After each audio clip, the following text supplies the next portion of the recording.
am Vincent, 35 years old, and I've built a cybersecurity empire worth millions. Growing up, my family never believed in me, especially my brother Ethan. He always looked down on me, calling me pathetic for playing with computers while he pursued his prestigious finance career. When he excluded me from his company's gala dinner, calling me a basement-dwelling loser, he had no idea I was consulting for the FBI on the very case that would expose his financial crimes. The ultimate irony. Before we jump back in, tell us where you're tuning in from. And if this story touches you, make sure you're subscribed, because tomorrow, I've saved something extra special for you. Growing up in our upper-middle-class neighborhood in Boston, the family dynamics were crystal clear from day one. My parents, Richard and Katherine, had 2 children, my older brother Ethan and me. From my earliest memories, Ethan was the golden child who could do no wrong. 4 years older than me, he was charismatic, athletic, and possessed the kind of natural confidence that my parents believed would take him far in life. I, on the other hand, was the afterthought, the quiet daughter whose achievements barely registered on their radar. When Ethan brought home a B+ on his economics test, my parents would celebrate by taking him out for dinner at his favorite steakhouse. When I won the state-level coding competition 3 years in a row, I'd get a distracted, "That's nice," while my mom prepared dinner for Ethan's return from lacrosse practice. This pattern defined our childhood, creating an invisible wall between us that grew taller and more impenetrable with each passing year. My parents weren't deliberately cruel or uncaring. They simply had a massive blind spot when it came to giving me the same attention and validation they lavished on my brother. Ethan knew he was the favorite and leveraged it fully. By high school, he had developed such a sense of superiority that our relationship became increasingly strained. He'd regularly forget to pick me up from my robotics club meetings, leaving me to walk the 3 miles home in whatever weather Boston decided to unleash that day. When I complained to my parents, they'd shrug it off. "He's busy, Vincent. He has college applications and sports commitments. You need to be more understanding." While Ethan set his sights on becoming a Wall Street finance star, following our father's unrealized dream, I discovered my passion in a completely different realm. During a high school career day presentation from a cybersecurity professional, I became utterly fascinated with digital security. The complex puzzles, the cat-and-mouse game between security experts and hackers, the idea that code could be both a weapon and a shield, it all captivated my 16-year-old imagination. When I shared this excitement at dinner that night, Ethan laughed derisively. "Computers? What are you going to do, fix printers and remove viruses for old people? Real success means working with money, not machines."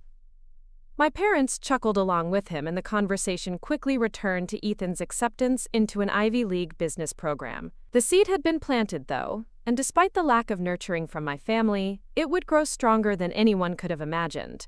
College years were challenging in ways I hadn't anticipated. While Ethan attended Princeton with our parents covering his tuition, housing, and providing a generous monthly allowance, I pieced together scholarships, student loans, and worked 2 part-time jobs to attend MIT's computer science program. Between classes, my tech support job at the university library, and my weekend work at a local electronics store, I was perpetually exhausted. During holiday breaks, I'd return home physically drained from balancing work and studies, only to be subjected to endless stories about Ethan's finance program achievements and the prestigious internships he was securing. "Your brother is going to be something extraordinary," my father would say proudly, not noticing how these comments diminished me by implication. I stopped sharing details about my own progress. When I earned a coveted summer internship at a leading cybersecurity firm during my junior year, I mentioned it casually over Thanksgiving dinner. My mother nodded absently while passing the cranberry sauce, and my father asked if that meant I could fix his email problems. Ethan smirked and said, "Still determined to be a glorified IT support person, huh? Hope it pays enough to cover those student loans." Preparing and narrating this story took us a lot of time, so if you are enjoying it, subscribe to our channel. It means a lot to us. Now back to the story. That was the moment I decided to keep my career progress to myself. What was the point of sharing achievements with people who had already decided they weren't worth celebrating? After graduation, Ethan quickly ascended in his finance career, joining a prestigious investment firm that catered to ultra-wealthy clients. He began dating Madison, the daughter of one of the senior partners, and his transformation accelerated. Suddenly, everything was about appearances, connections, and status. His clothes became more expensive, his car more luxurious, and his attitude toward me even more dismissive. Meanwhile, I was quietly building something of my own. Starting as a security analyst at a mid-sized tech company, I worked every extra shift available, volunteered for the high-risk projects nobody wanted, and absorbed everything I could about the business. I lived in a modest one-bedroom apartment, saved aggressively, and invested my limited free time in earning advanced certifications in cybersecurity, digital forensics, and ethical hacking. My breakthrough came when I identified a critical vulnerability in the company's financial software that could have exposed millions of customer records. I not only discovered the flaw, but developed an elegant patch that strengthened the entire system. When I presented my findings to my director, she was impressed enough to introduce me to the company's CISO, who became something of a mentor. Those first few years were grueling.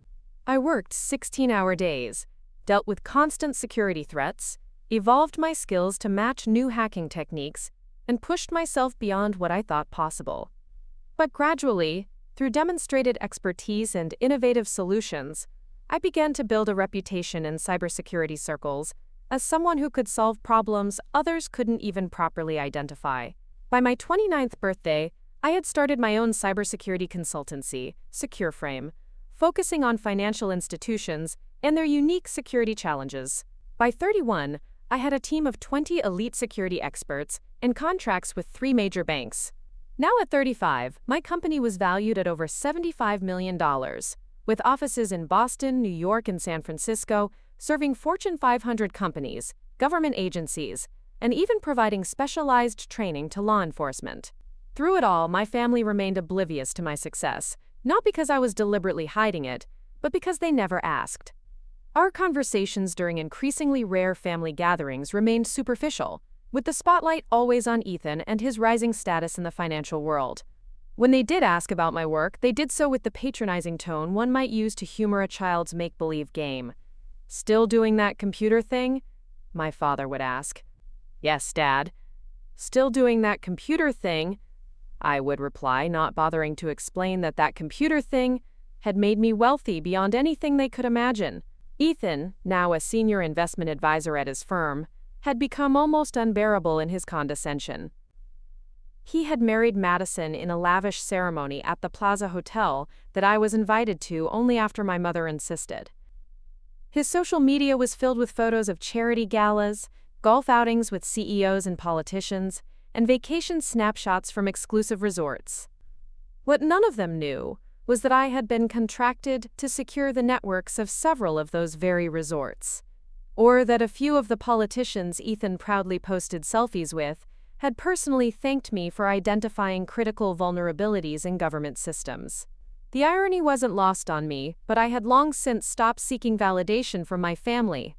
I had built something remarkable without their support or acknowledgement, and there was a certain satisfaction in that private knowledge. But as much as I told myself I didn't need their approval, a part of me still hoped that someday they would see me, really see me, and recognize what I had accomplished. That hope, however misguided, remained buried beneath layers of self-sufficiency and professional confidence. Little did I know that my brother's upcoming company gala would become the catalyst for everything to finally come to light.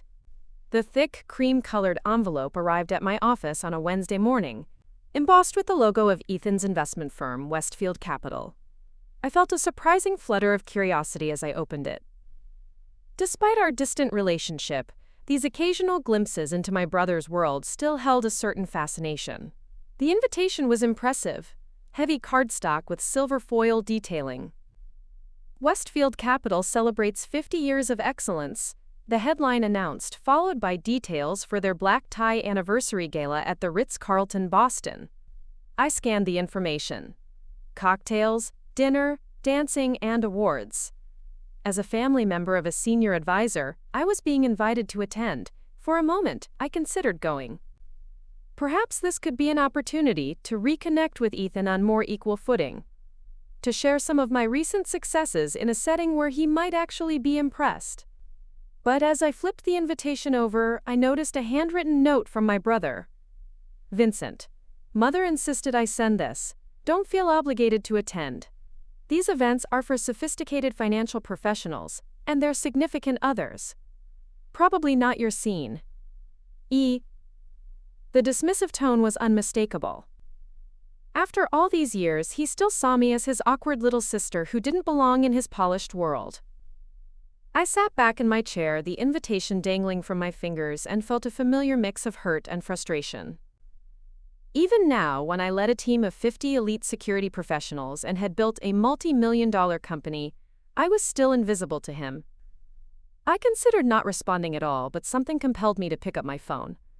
After 3 rings, Ethan answered, his voice distracted and slightly annoyed. "Vincent, I'm about to go into a client meeting. What is it?" "I got your invitation," I said, keeping my voice neutral. "And your note." "Oh, that. Like I said, don't feel obligated. It's really not my scene?" I finished for him. "What exactly does that mean, Ethan?" He sighed. The sound of someone being forced to explain something obvious. "Look, it's a sophisticated crowd. CEOs, board members, people who move markets. You spend your days fixing computer problems and playing with code. You'd be uncomfortable, and frankly, I'd spend the whole night explaining what my sister does for a living." "I see," I said quietly. "And what do you think I do for a living exactly?" "Tech support? IT security? Something with computers," he replied dismissively. "Listen, I've got to go. If you want to come, fine. But don't say I didn't warn you." He hung up before I could respond, leaving me staring at my phone in disbelief. After all these years, my own brother had no idea what I actually did. He had never once bothered to ask about my company, my achievements, or my success. In his mind, I was still just his little sister who played with computers. The realization was both painful and clarifying. I placed the invitation on my desk and turned to my computer, where a notification had just appeared. The FBI wanted to schedule an urgent call about a potential financial fraud case they needed my expertise on. As I clicked to accept the meeting, I had no idea that these two seemingly unrelated events, my brother's dismissive invitation and this FBI consultation, were about to collide in ways none of us could have anticipated. The call with FBI Special Agent Diana Mercer was scheduled for later that afternoon. I had worked with the Bureau several times over the past few years, helping them trace digital evidence in various cybercrime cases. Agent Mercer had become my regular contact, and I respected her sharp mind and no-nonsense approach. "Vincent, thanks for making time," she began once our secure connection was established. "We're dealing with something big, and we need your specific expertise." "Happy to help," I replied, already intrigued. "What are we looking at?" "A sophisticated financial fraud operation. Someone's been moving enormous sums through a complex web of transactions, hiding money for some very dangerous people. We've been tracking this for months, but the digital trail is expertly concealed. Your name came up as one of the few people who might be able to crack this." As Agent Mercer shared the details, my interest deepened. This wasn't just any case. It involved several major investment firms, complex algorithmic trading patterns, and digital footprints so carefully erased that 3 FBI cyber teams had hit dead ends. This was exactly the kind of challenge that made my professional reputation. "I'll need access to the transaction data and server logs," I said, already thinking through potential approaches. "You'll have everything we've got," Agent Mercer assured me. "But there's one more thing. This is highly confidential. The firms involved don't know we're investigating yet. Some very powerful people could be implicated, and we need absolute discretion." "Of course," I agreed. "When do we start?" "Now. I'm sending secure access protocols to your encrypted email." "This is top priority, Vincent." After the call, I assembled a small team of my most trusted analysts.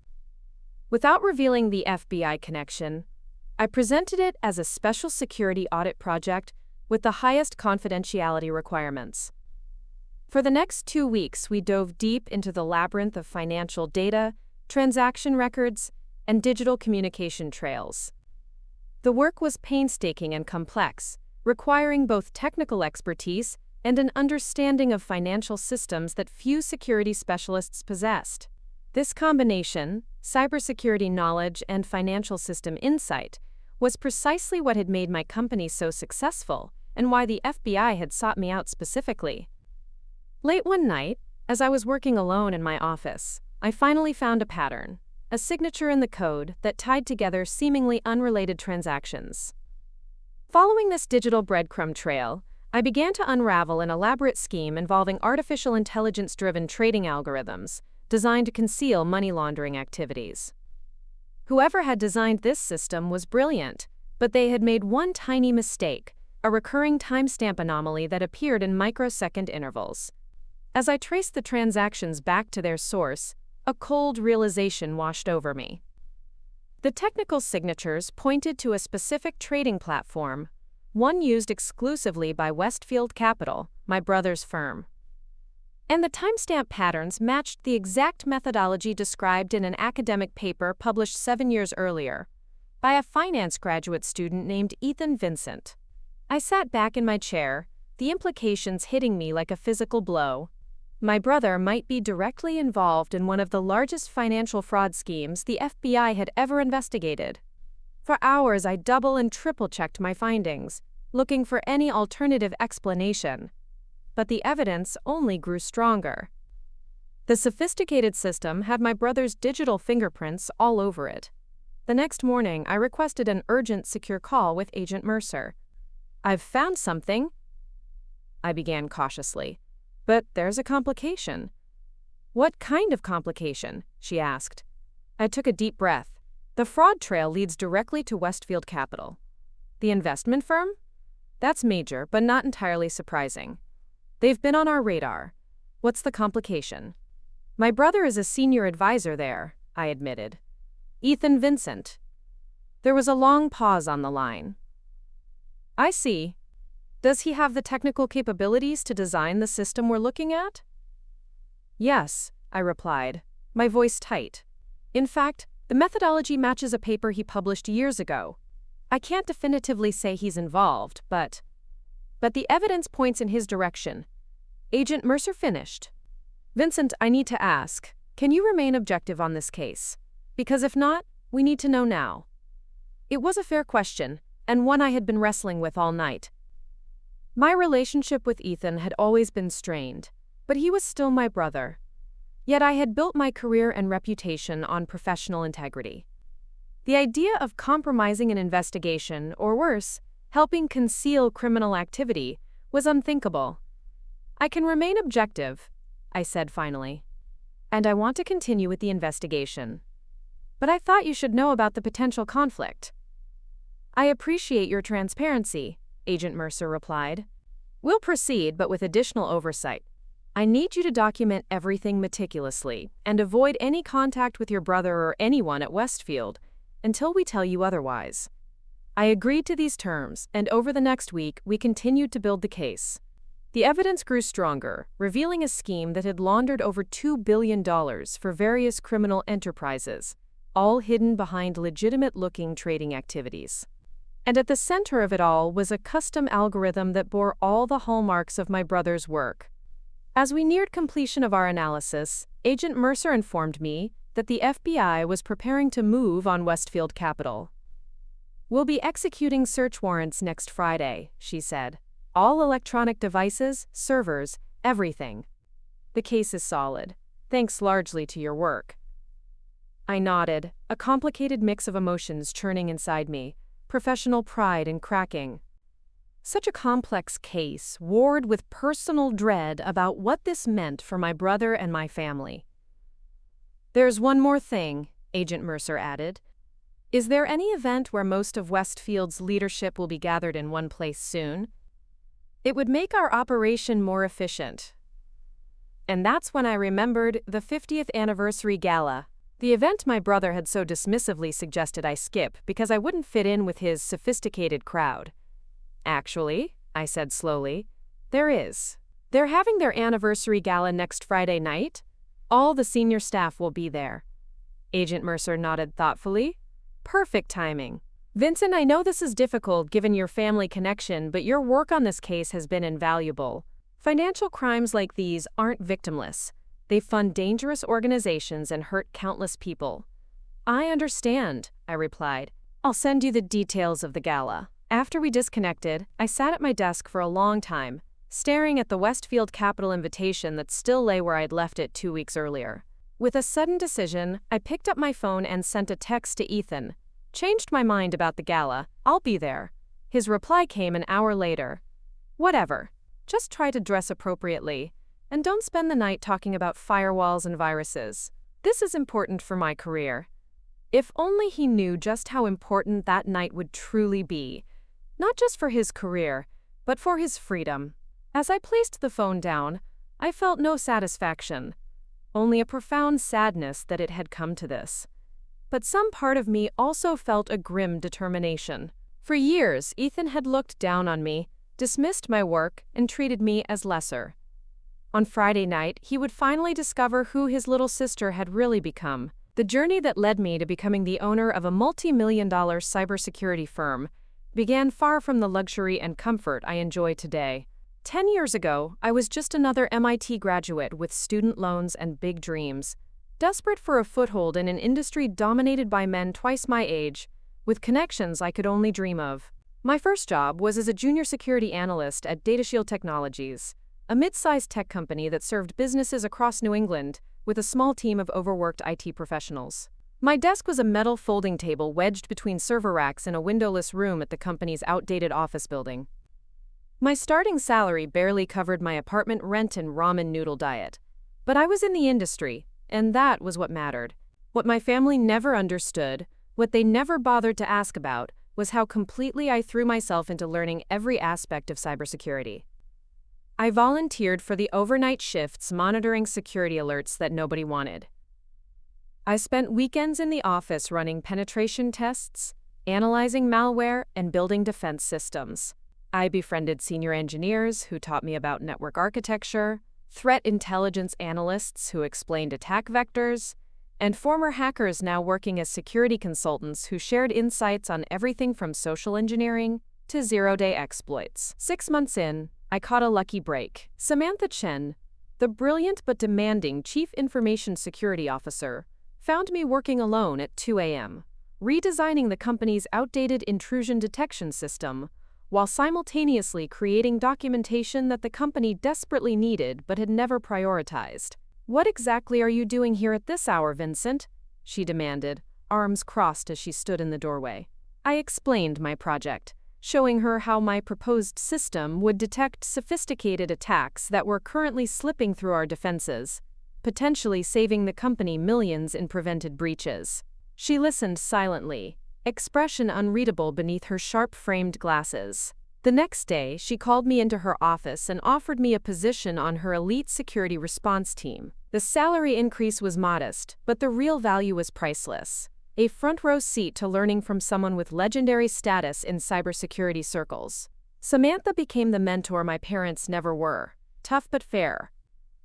She pushed me relentlessly, criticized me brutally when I made mistakes, but also gave me opportunities nobody else would have offered someone so young and inexperienced.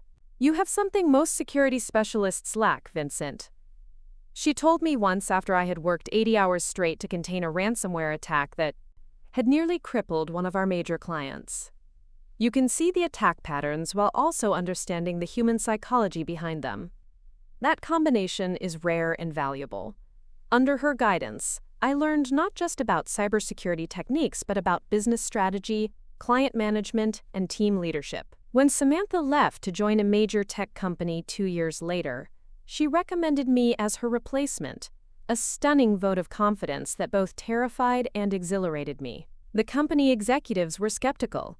At 27, I would be the youngest CISO in the company's history by more than a decade. But Samantha's endorsement carried weight, and I was given a 6-month trial period to prove myself.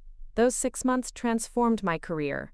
Faced with constant skepticism from the board and resistance from older team members, I channeled every ounce of my energy into reimagining the company's security posture.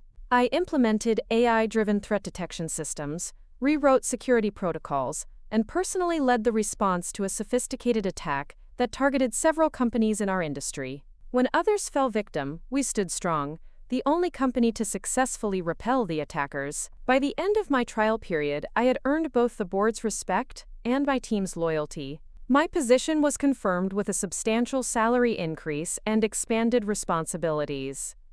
For the first time in my life, I felt truly valued for my skills and contributions. That was when I began to see a different future for myself. Not just climbing the corporate ladder at an established company, but creating something of my own. The seed was planted when one of our financial clients experienced a devastating breach, despite following standard security practices. The problem is that most security firms don't understand the specific vulnerabilities of financial systems. The client's CTO complained during a post-incident review. They applied generic solutions to specialized problems. Someone should create a service that truly understands the unique challenges of financial cybersecurity. That someone could be me, I realized. For the next year, I lived an exhausting double life. By day, I continued my role as CISO, protecting my company and its clients. By night, I developed a business plan for what would become SecureFrame, a cybersecurity firm specifically focused on financial institutions and their unique security challenges. I researched the market, studied competitors, identified potential client bases, and calculated startup costs down to the penny. When I finally showed the plan to Samantha, who had remained a trusted advisor, she stared at me for a long moment before saying, "This could work, but you'll need capital, connections, and a founding team you can trust." She introduced me to several potential investors, most of whom dismissed me immediately. Too young, too female, too ambitious, they said. But Samantha persisted and finally secured me a meeting with Marcus Reynolds, a venture capitalist who had made his fortune in fintech and understood the critical importance of financial cybersecurity. Marcus grilled me mercilessly for 4 hours straight, challenging every assumption, questioning every projection. I defended my plan with the confidence of someone who had done their homework thoroughly, refusing to be intimidated. At the end, he smiled for the first time. "You remind me of myself 20 years ago," he said. "Hungry, prepared, and just stubborn enough to make this work. I'll give you half of what you're asking for. Raise the rest, prove your concept works, and we'll talk again." With Marcus's seed money and smaller investments from 3 other sources, including Samantha herself, I resigned from my CISO position and launched SecureFrame with a small team of 4 security specialists I had personally recruited, all brilliant experts who believed in my vision and were willing to take a risk on a startup. SecureFrame officially opened with exactly 3 clients, all personal connections from my previous role, who were willing to take a chance on us. Those first months were terrifying. Every client meeting was a high-wire act. Not because of capability concerns. I knew our security solutions were exceptional, but because the financial margins were so thin that losing even one client could put us underwater. I worked around the clock, serving as security architect, business developer, client relationship manager, and occasionally office manager when necessary. Many nights I slept on the small couch in our tiny office space, too exhausted to go home and too anxious to be away from the operation. The turning point came 8 months in when one of our clients, the CFO of a regional bank, recommended us to a colleague who happened to be the CISO at a major national financial institution. Their network had been breached, and their current security provider was struggling to contain the damage. We were called in as emergency consultants. My team worked for 96 hours straight, tracing the attack to its source, containing the breach, and implementing new defenses that would prevent similar attacks in the future. When we were finished, the bank's CISO, a veteran with 30 years of experience, shook my hand and said, "I've never seen work like this. You just saved us millions and quite possibly our reputation." The bank signed a 3-year contract the following week, and word began to spread throughout the financial industry about the small security firm that understood financial systems like no one else. Within a year, we had expanded to a team of 20 and moved to larger offices. By year 2, we had clients in 5 states and were turning down work because we couldn't scale fast enough. Marcus, impressed with our growth, provided another round of funding, and this time I was able to negotiate much more favorable terms. Year 3 marked our first major acquisition, a specialized AI security startup whose technology complemented our services perfectly. The purchase accelerated our growth and added key capabilities that set us even further apart from competitors. Through it all, my family remained completely unaware of my rising success. Our communications had dwindled to obligatory holiday calls and the occasional family dinner when I visited Boston. When they asked about my work, I kept my answers vague, saying only that the computer security business is going well. They never pressed for details, assuming I was still in some minor technical role at an unremarkable company. Ethan especially continued to make dismissive comments about my career whenever we spoke. "Still fixing computer problems?" he would joke, and I would smile tightly and change the subject. The gap between his perception and my reality grew ever wider, but I no longer felt any urgency to correct it.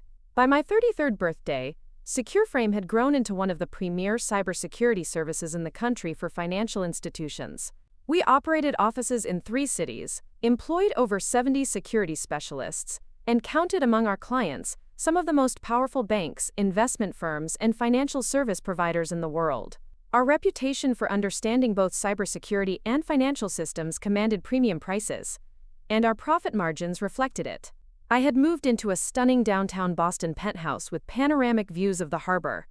I owned a vacation home in Vermont and was considering property in Hawaii. My personal net worth had crossed into 8 figures. I had everything my family had always respected: wealth, status, influence. Yet they remained blind to it all. There was a certain irony to the situation. Many of the people Ethan aspired to impress, the senior partners at his firm, the financial executives he socialized with, even some of the clients he managed, were familiar with my company and my work. They knew exactly who I was and what I had built, even as my own brother remained ignorant. In the wake of receiving the gala invitation and discovering my brother's potential involvement in financial crimes, I threw myself even more completely into the FBI investigation. The evidence we uncovered was damning: sophisticated money laundering schemes, hidden accounts, and algorithmic trading patterns designed to conceal the movement of funds tied to various criminal enterprises. As Friday approached, the night of both the gala and the planned FBI operation, I found myself in the strange position of preparing for an evening where my personal and professional lives would collide catastrophically. I chose my outfit carefully: a sleek black designer gown that projected both elegance and confidence, accessorized with subtle jewelry that cost more than my brother's monthly salary. Agent Mercer and I had one final briefing the morning of the gala. "Our teams will move simultaneously," she explained. "While we execute search warrants at Westfield offices, agents will be in position at the Ritz-Carlton. We'll wait until the formal dinner portion of the evening before making any moves. We want all key players in one place." "And my role?" I asked, though I already knew the answer. "Attend as planned. Act normal. Do not tip off your brother or anyone else. Once our operation begins, an agent will approach you to move you to a secure location. Your safety is a priority, Vincent." I nodded, understanding the sensitivity of my position. "I'll be ready." As evening fell, I took a deep breath and stepped into my waiting car. The drive to the Ritz-Carlton seemed both endless and too quick. With each passing minute, I moved closer to a moment that would forever change my family. I felt no satisfaction, only resolve. This wasn't about proving myself to Ethan anymore. It was about upholding the values that had guided my career and my life. The hotel's grand ballroom had been transformed for the occasion. Crystal chandeliers cast a warm glow over elegantly dressed guests mingling with champagne flutes in hand. A string quartet played softly in the corner. At the entrance, a large display celebrated 50 years of Westfield excellence, with photos of the firm's history and accomplishments. I spotted Ethan immediately, holding court with a group of admirers, Madison, elegant, at his side. He looked every inch the successful financier in his bespoke tuxedo, radiating the confidence of someone who believed he had the world figured out. For a moment I hesitated, suddenly aware of the devastation that would soon engulf him. Then I remembered the evidence we had uncovered: the millions laundered for drug cartels, the terrorist financing disguised as legitimate trades, the lives undoubtedly harmed by the money that had moved through his algorithms. My resolve returned, stronger than before. I made my way through the crowd, accepting a glass of champagne from a passing waiter. Several guests recognized me, to my mild surprise, CEOs and financial officers who had worked with SecureFrame or attended cybersecurity conferences where I had spoken. Their respectful greetings drew curious glances from others. Eventually, I approached my brother's circle. He spotted me and paused mid-sentence, his expression transitioning from surprise to quick assessment of my appearance to a somewhat forced smile. "Vincent," he said, "you actually came." His tone suggested he still couldn't quite believe it. "I said I would," I replied simply. He turned to his companions. "Everyone, this is my sister, Vincent. She works with computers." The dismissive wave of his hand as he said it spoke volumes. "Actually," said an older man to my right, "Ms. Vincent is the founder and CEO of SecureFrame. Her company handles cybersecurity for 3 of the banks I sit on the board of. Brilliant work, by the way, with that ransomware protection system you implemented last quarter." The look on Ethan's face was priceless: confusion, disbelief, and the first glimmer of realization that he might have drastically misjudged something. Before he could respond, Madison stepped in smoothly. "How wonderful. Ethan never mentions your work in detail. We'd love to hear more about your company during dinner." Ethan nodded mechanically, still processing this new information as we were directed to our tables. By some twist of fate or deliberate planning, I was seated not at Ethan's table with my parents, who had yet to arrive, but at a table with several senior Westfield executives, including the CEO, Robert Westfield himself. "Ms. Vincent," he said as I took my seat beside him, "I've been hoping to meet you. Your reputation precedes you." "All good things, I hope?" I replied with a smile. "Very much so. In fact, I've been considering approaching SecureFrame about upgrading Westfield's cybersecurity infrastructure. Our current provider doesn't specialize in financial systems the way you do." The irony was almost too much. The head of the company under FBI investigation for financial crimes was considering hiring my firm to secure their systems. I maintained my professional demeanor while noting the agents positioned discreetly around the ballroom, dressed as waitstaff and security personnel. Dinner proceeded with pleasant conversation. I answered questions about cybersecurity trends and accepted compliments about SecureFrame's innovations. Occasionally, I caught Ethan watching me from his table, his expression unreadable. My parents had arrived and were seated with him, but I had only managed a brief greeting before being escorted to my assigned table. As dessert was being served, I noticed increased activity near the ballroom entrances. Agent Mercer had entered, now dressed in formal FBI attire rather than the plainclothes she typically wore. Several other agents had moved into position at key points around the room. Robert Westfield was in the middle of asking me about AI applications in fraud detection when the first sign of the operation appeared. The string quartet abruptly stopped playing. Moments later, Agent Mercer approached the podium that had been set up for the evening's speeches. "Ladies and gentlemen," she announced, her voice commanding immediate attention, "I am Special Agent Diana Mercer with the Federal Bureau of Investigation. This is now an official FBI operation. Please remain calm and in your seats." The room erupted in murmurs as more agents appeared, some moving towards specific tables with clear purpose. Agent Mercer continued, "We are here to execute arrest warrants for several individuals present tonight in connection with an extensive financial crimes investigation." My eyes found Ethan across the room.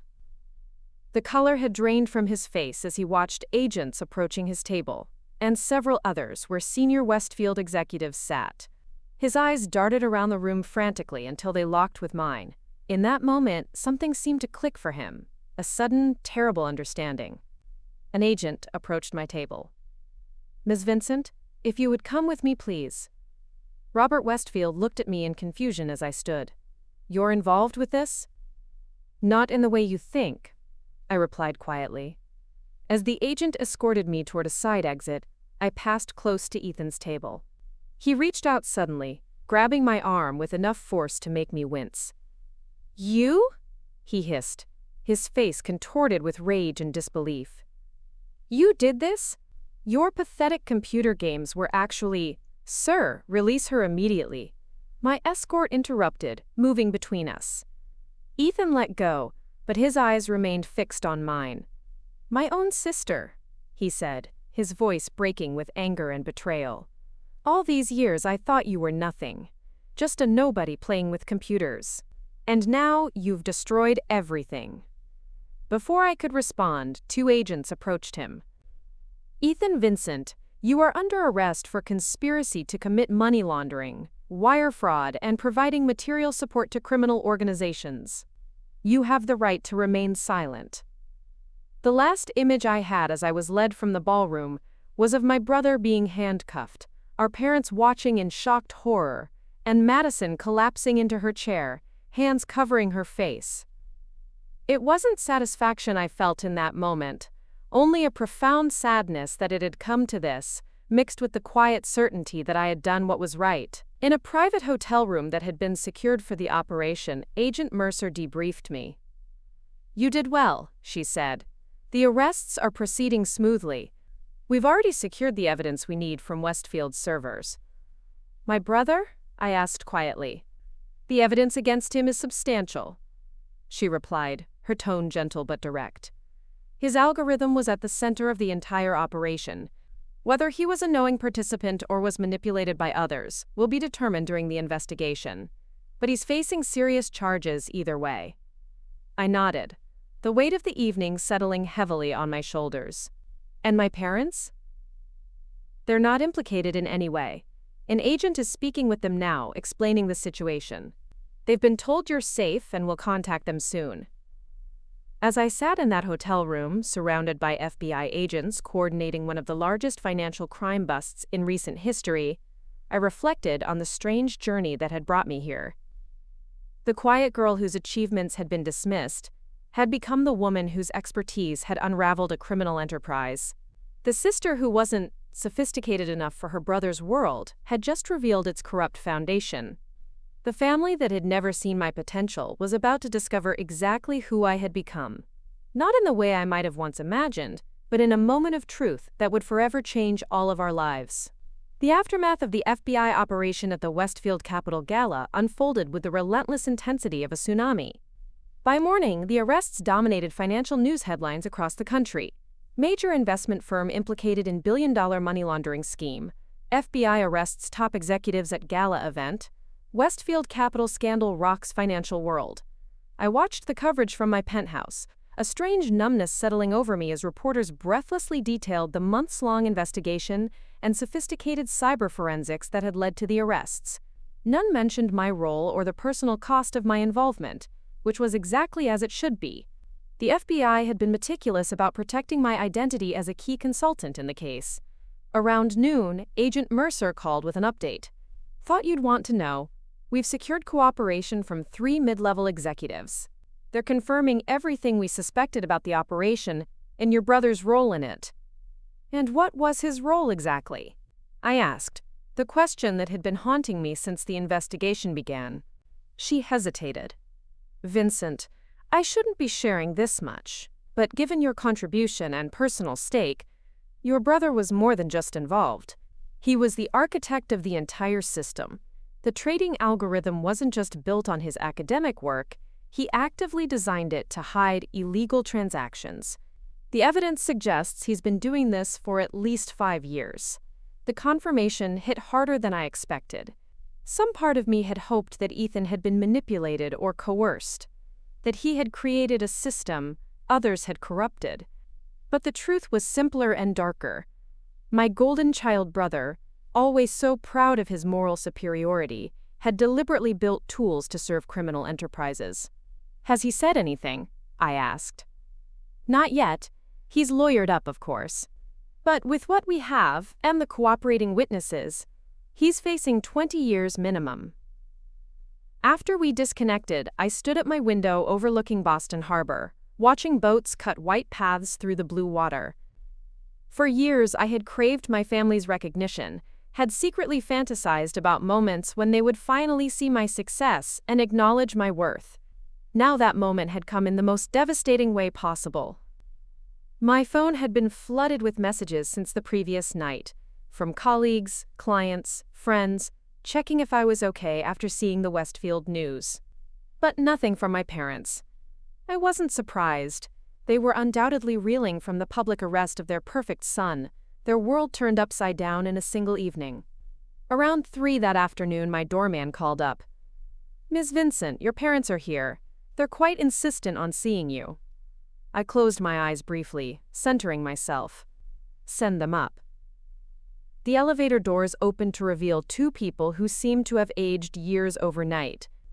My father's commanding presence had collapsed into something diminished and uncertain. My mother's carefully maintained appearance had given way to a haggard exhaustion. They stood in my entryway, taking in the expansive penthouse with its floor-to-ceiling windows and elegant furnishings, physical evidence of the success they had never bothered to notice. "Vincent," my mother began, her voice cracking, "we need to talk about Ethan. No hello, no questions about my well-being, no acknowledgement of my home or my life. Even now, it was all about Ethan." "Come in," I said simply, leading them to the living room. "Would you like something to drink?" They declined, perching uncomfortably on the edge of my sofa. An awkward silence stretched between us until my father finally spoke. "Were you part of this?" he asked, his voice a mixture of anger and disbelief. "The FBI agent said you had no involvement in Ethan's arrest, but he was taken right after speaking to you. I was not responsible for Ethan's crimes, if that's what you're asking." I replied evenly. "But you knew," my mother pressed. "You knew what was happening, and you didn't warn him, your own brother." The accusations stung but didn't surprise me. Even now, they were looking for ways to shift blame away from their golden child. "What I knew," I said carefully, "was that the FBI was investigating financial crimes at Westfield Capital. I couldn't have warned Ethan even if I'd wanted to. That would have been obstruction of justice." My father's eyes narrowed. "How did you know about the investigation at all? What exactly do you do that gives you access to that kind of information?" There it was, the question they had never bothered to ask in all these years. I almost laughed at the irony. "I own SecureFrame," I said simply. "We're one of the leading cybersecurity firms specializing in financial systems. The FBI contracted us to help trace the digital evidence in their investigation." My parents exchanged confused glances. "SecureFrame?" my father repeated. "The security company?" "Yes. The company I founded 6 years ago. The one that employs 75 people across 3 offices. The one that protects billions in assets for major financial institutions." I kept my voice level, refusing to let the old hurt creep in. "I've tried to tell you about my work many times over the years, but you were never interested." My mother shook her head in disbelief. "But you never said—" "We thought you just worked at a tech company doing something with computers." "You never asked," I corrected gently. "When I mentioned my company expanding or opening new offices, you would nod and immediately change the subject to Ethan's latest accomplishment. After a while, I stopped trying." My father stood abruptly and walked to the window, staring out at the harbor view. "All this time," he said quietly, "all this time you were building this." He gestured to encompass not just my apartment, but the success it represented. "And we never knew." "You never wanted to know," I replied. "You had already decided who the successful child was." He turned back to face me, his expression pained. "And now we've discovered we were wrong on both counts." My mother wiped away tears. "Vincent, please. Ethan needs our help. His lawyer says the evidence against him is overwhelming. They're saying he could spend decades in prison." Of course.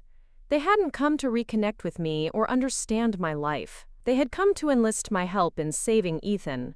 "What exactly do you think I can do?" I asked.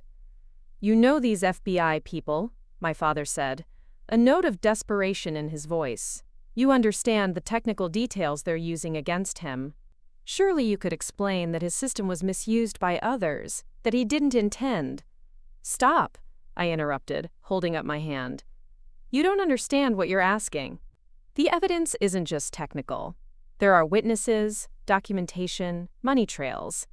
Ethan knowingly created systems to launder money for dangerous criminal organizations. People have been hurt, possibly killed, because of funds he helped hide. He must have had his reasons, my mother insisted. Maybe he was threatened or manipulated. I sighed, feeling a deep weariness. Or maybe he just wanted more money and power, and didn't care about the consequences. Have you considered that possibility? They fell silent, the truth of my words hanging heavy between us. For their entire lives, they had seen Ethan as they wanted him to be, the perfect son, the moral compass, the family success story. The idea that he had built his career on criminal enterprise was simply inconceivable to them. "I'm sorry," I said, softening my tone. "I know this is devastating for you. It's devastating for me too. But I can't interfere with a federal investigation, and I wouldn't, even if I could. What Ethan did was wrong. He needs to face the consequences of his actions." My father's shoulders slumped in defeat. "Then why did you come to the gala at all? Was it just to see him arrested? To finally get your revenge for all the times he dismissed you?" The question hit a nerve, forcing me to examine my own motivations more deeply. Had some part of me wanted to witness Ethan's downfall? To finally prove my worth by participating in his disgrace? "I came to the gala because I was invited," I said finally. "And because I wanted to do my job properly. Not for revenge. Seeing Ethan arrested gave me no pleasure. Only sadness that it came to this." My mother reached across and took my hand tentatively. "I don't understand how we got here," she said, her voice breaking. "How did we fail both of our children so completely?" The raw pain in her question broke through some of my emotional defenses. For the first time, I saw not just my dismissive mother, but a woman facing the collapse of everything she believed about her family and herself. "You didn't fail me," I said gently. "I've built a good life, a successful company, meaningful relationships. I would have appreciated your support and interest along the way, but their absence didn't stop me from achieving what I wanted." "But we should have seen you," my father said, returning to sit beside my mother. "Really seen you and your potential. Instead, we were so focused on Ethan that we missed the extraordinary person right in front of us."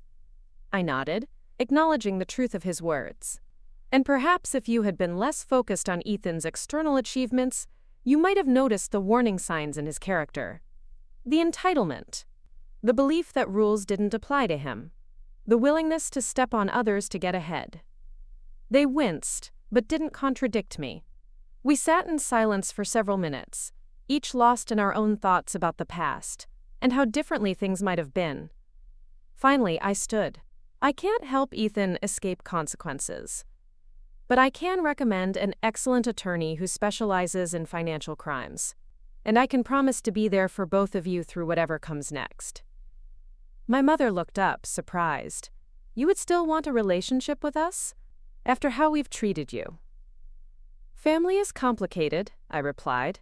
"And while I can't forget the past, I'm open to building something different for the future. Something healthier, based on who we really are, not who we wish each other to be." It wasn't forgiveness exactly, that would take time and effort on all our parts. But it was an opening, a possibility that from this family tragedy might emerge a more authentic connection. As my parents prepared to leave, my father paused at the door. "Your home is beautiful," he said awkwardly. "And what you've built, it's impressive, Vincent. More impressive than anything Ethan or I ever accomplished." It was a small acknowledgement, decades overdue, but it meant something nonetheless. "Thank you," I said simply. "I'll call you tomorrow. We'll figure out next steps." After they left, I poured myself a glass of wine and returned to the window. The sun was setting now, painting the harbor in shades of gold and crimson. I thought about the long journey that had brought me here. The challenges, the triumphs, the hard-won lessons that had shaped my character and my life. The case against Westfield Capital continued to unfold over the following weeks. More arrests were made, more evidence uncovered. Ethan, facing overwhelming proof of his crimes, eventually accepted a plea deal, 15 years in federal prison in exchange for his cooperation against even bigger players in the financial crime network. The first time I visited him in detention, the atmosphere was tense, charged with unspoken accusations and resentments. He looked diminished in his jumpsuit, his usual confident facade cracked beyond repair. "I guess you finally won," he said bitterly as we sat across from each other in the visiting room. "The overlooked sister turns out to be the success story after all." "This isn't about winning or losing, Ethan," I replied. "It never was. That competitive framework was something you created, not me." He laughed harshly. "Easy to say when you're on top. Do you have any idea what my life is going to be like now? 15 years, Vincent. My career destroyed, my reputation ruined. Madison has already filed for divorce." "I'm genuinely sorry for your suffering," I said. "But you made choices, Ethan. Choices to use your talents to enable criminal activities. You could have built something positive, something worthwhile." "Like you did?" he countered. "The noble cybersecurity expert, protecting the world from people like me?" "Yes," I answered simply. "Like I did, because at some point, I decided that my work should reflect my values. That success built on harming others isn't success at all."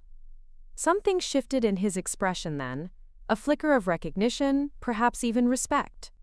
"I underestimated you," he admitted. "All these years I thought you were just insignificant. It never occurred to me that you were building something important while I was chasing wealth and status." "We all have blind spots," I said. "Mine was continuing to seek validation from people who couldn't see my value. Yours was believing that external trappings of success could substitute for integrity." Our conversation continued, tentatively moving towards something like honest communication for perhaps the first time in our adult lives. It wasn't reconciliation. Too much damage had been done for that. But it was a beginning of understanding. As I drove home from the detention center, I reflected on the strange journey that had brought us to this point. The sister who had been dismissed as insignificant had helped uncover one of the largest financial crime operations in recent history. The brother who had seemed destined for greatness was facing years in federal prison. The family that had been built on facades and favoritism was being painfully reconstructed on foundations of truth. 6 months after the Westfield arrests, I stood on a stage at MIT, my alma mater, addressing a graduating class of computer science and cybersecurity students. Looking out at their eager faces, I saw versions of my younger self, brilliant, ambitious, uncertain about their place in the world. "Success is not what others tell you it should be," I told them. "It's not a title, a salary, or social status. True success means using your unique talents to create something meaningful, something that aligns with your deepest values and contributes positively to the world around you." I shared parts of my journey, the challenges of building secure frame, the lessons learned along the way, the importance of integrity in an industry where skills could be used for either protection or exploitation. I didn't mention my brother or my family. Those wounds were still healing, still private. "Each of you has potential that others may not see," I continued. "Sometimes, the people closest to you will be the last to recognize your unique gifts. Don't let their blindness dim your vision of what's possible." After the speech, a young woman approached me, clutching her diploma nervously. "Ms. Vincent, your company is my dream workplace," she said. "But I'm worried I don't have the right background. I didn't go to an elite school for my undergrad, and my family thinks cybersecurity is just a phase." I smiled, recognizing her uncertainty all too well. "Send your resume directly to me," I said, handing her my card. "And as for your family, sometimes you have to be your own biggest believer until your success becomes too obvious to ignore." The growth of Secure Frame continued, accelerated partly by the publicity surrounding the Westfield case. Though my name was never officially connected to the investigation, industry insiders knew of my firm's involvement, and it cemented our reputation as the premier security consultancy for financial institutions. We expanded internationally, opening offices in London, Singapore, and Toronto. Our staff grew to over 200, and I implemented a scholarship program for promising young security experts from underrepresented backgrounds, creating pathways for those whose potential might otherwise be overlooked, as mine had been. My parents and I established a new, more authentic relationship. It wasn't always easy. Decades of patterns couldn't be erased overnight, but there was a genuine effort on all sides to see each other clearly, perhaps for the first time. They took a real interest in my work, asking thoughtful questions and even attending a cybersecurity conference where I was the keynote speaker. I visited Ethan monthly at the federal prison where he was serving his sentence. Our conversations evolved from bitter recriminations to something more reflective. He began teaching coding skills to fellow inmates, finding a purpose in sharing knowledge that had nothing to do with status or financial gain. "I keep thinking about what you said," he told me during one visit, almost a year after his sentencing, "about using your talents to create something worthwhile. I wasted mine chasing the wrong things, trying to impress the wrong people. It's never too late to redirect your skills," I replied. "Even here, especially here, you can make choices that reflect better values." 3 years after the Westfield case, I found myself at another gala. This one celebrating SecureFrame's achievement in creating an AI-driven security system that had already prevented over $3 billion in potential fraud across the financial sector. As I accepted an Industry Innovation Award, I scanned the audience and saw my parents applauding proudly. Later that evening, a young security analyst approached me, excitement evident in her expression. "Ms. Vincent, your journey has been such an inspiration to me. Coming from a background where no one understood technology, where my interests were constantly dismissed, seeing your success gave me permission to believe in my own path." Her words touched me deeply, reminding me that our stories have power beyond our own experience, that by surviving our challenges and staying true to our values, we create possibilities for others to do the same. Life continues to unfold in unexpected ways. The little sister who was once invisible has become a leader in her field, a mentor to others, a daughter and sister in a family slowly healing its deepest wounds. The journey wasn't what I would have chosen, the pain, the rejection, the public family scandal, but it led to growth and wisdom I might not have found on an easier path. If there's a lesson in my story, perhaps it's this: your worth is never determined by others' perceptions. Your potential doesn't require external validation to be real. And sometimes, the very qualities that cause others to underestimate you, your different interests, your unique perspective, your willingness to chart your own course, become the foundation of your greatest strengths. The world is full of people who will tell you who you are and what you're capable of achieving. The secret is recognizing that they're wrong, not because they're malicious, but because no one else can possibly understand the depths of your capabilities or the heights of your potential. That knowledge belongs to you alone, a quiet certainty that can sustain you through disappointment, rejection, and the long stretches of hard work that precede recognition. I no longer need my family to see my worth. I no longer measure my success against my brother's failures. I've found something more valuable than validation. The knowledge that I've built something meaningful, something that reflects my values and makes a positive difference in the world. That is success on my own terms. And it is enough. Up next, you've got 2 more standout stories right on your screen. If this one hit the mark, you won't want to pass these up. Just click and check them out. And don't forget to subscribe and turn on the notification bell so you don't miss any upload from us.